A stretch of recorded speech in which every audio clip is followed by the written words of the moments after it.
बहुचर्चित Tesla company अखेर भारतात दाखल झाली असून या कंपनीची पहिली गाडी मॉडेल वाय एसयूव्हीचं आज लॉन्च करण्यात आलं। बीकेस येथील पहिल्या एक्सपिरियन्स सेंटर ज्याचं उद्घाटन स्वतः मुख्यमंत्र्यांनी केलं, त्यामध्ये या गाडीचं लॉन्च करण्यात आलं। आपण जर बघितलं तर ही गाडी या शोरूममध्ये ठेवण्यात आलेली आहे। मॉडेल वायची 2 व्हेरियंट आज लॉन्च करण्यात आली, मॉडेल वाय RWD आणि AWD। RWD जे व्हेरियंट आहे त्याची रेंज तब्बल 650 किलोमीटर एका चार्जवरती ही एक गाडी जाऊ शकते। एवढंच नव्हे तर अवघ्या 4-5.5 सेकंदामध्ये हे व्हेरियंट जे आहे ते 0 ते 96 किलोमीटर प्रति तास एवढ्या वेगाने धावू शकतं। AWD जे व्हेरियंट आहे ते व्हेरियंट त्याची क्षमता जी आहे ती जवळपास 500 किलोमीटर एका चार्जमध्ये होते आणि त्याला 0 ते 96 किलोमीटर प्रति तास वेग गाठायला केवळ 4.5 सेकंदाचा अवधी लागतो। आपण जर बघितलं तर टेस्लाने त्याचं जे नाव जे आहे त्यांच्या एक्सपिरियन्स सेंटरवरती ते देखील मराठीत लिहिलेलं आहे। मुंबई आणि महाराष्ट्रामध्ये प्रत्येक आस्थापनाला त्यांचं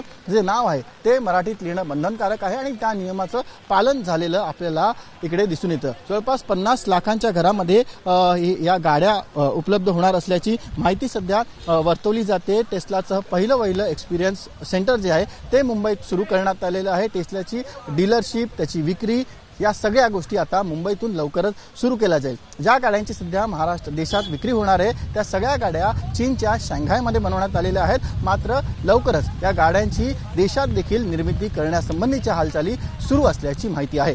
व्हिडिओ जर्नलिस्ट अनिल पवारसह सचिन गाड, ABP माझा, मुंबई। ABP माझा, उघडा डोळे बघा नीट।